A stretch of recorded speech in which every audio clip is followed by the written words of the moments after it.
તારીખ 10/11/2018 દિવસે મહંત સ્વામી મહારાજ ભાદરામાં બિરાજમાન હતા। સ્વામીશ્રી તેઓની રીત પ્રમાણે પ્રત્યેક મુલાકાતીના હાથમાં 2 હાથે તાળી આપે છે અને એમાંય બાળકો ને યુવાનો હોય તો ખાસ જોરથી તાળી આપે, વ્યવસ્થિત અવાજ આવે એટલા જોરથી। આજે મુલાકાતો બાદ ધર્મકુંવર સ્વામીએ સ્વામીશ્રીને પૂછ્યું, સ્વામી, આપ 1 કલાકમાં 1200થી 1500 વાર તાળી આપો છો તો આપના હાથ થાકી નથી જતા? સ્વામીશ્રી હસીને કહે, ના, મજા આવે। ધર્મકુંવર સ્વામી કહે, સ્વામી, મારાથી તો થાકી જવાય। સ્વામીશ્રી સમજાવવા લાગ્યા કે જુઓ, ક્રિકેટમાં થાક લાગે ને મજૂરીમાં થાક લાગે, પણ ક્રિકેટમાં થાક લાગે એ જુદું। આ એવું છે, ક્રિકેટનો રસ્યો હોય, ક્રિકેટ જીવમાં જડાઈ ગયું હોય તેને તેમાં કેટલો આનંદ આવે। સ્વામીશ્રીને તેવો આનંદ ભક્તોને મળવામાં, તેઓને આશીર્વાદ આપવામાં, તેઓના દુઃખ દૂર કરવામાં આવે છે।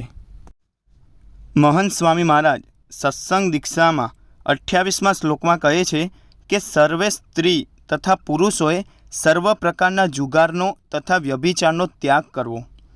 29મા શ્લોકમાં કહે છે કે સત્સંગી જનોએ ક્યારેય માંસ, માછલી, ઈંડા તથા ડુંગળી, લસણ, હિંગ ન ખાવા જોઈએ। 30મા શ્લોકમાં કહે છે કે પાણી તથા દૂધ ઇત્યાદિ પેય પદાર્થો ગાળેલા ગ્રહણ કરવા। જે ખાદ્ય વસ્તુ તથા પીણા અશુદ્ધ હોય તે ક્યારેય ગ્રહણ ન કરવા।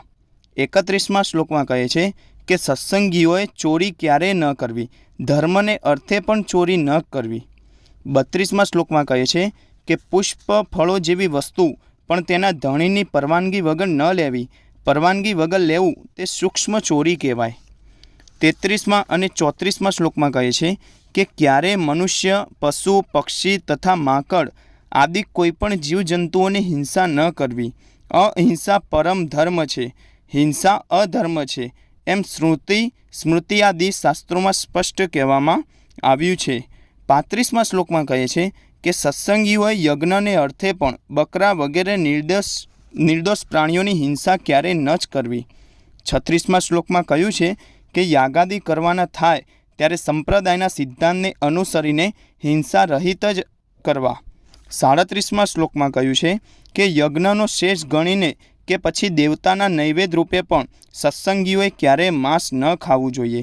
38મા શ્લોકમાં કહ્યું છે કે કોઈનું તાડન ક્યારેય ન કરવું, અપશબ્દો કહેવા, અપમાન કરવું ઇત્યાદિ કોઈપણ પ્રકારે સૂક્ષ્મ હિંસા પણ ન કરવી।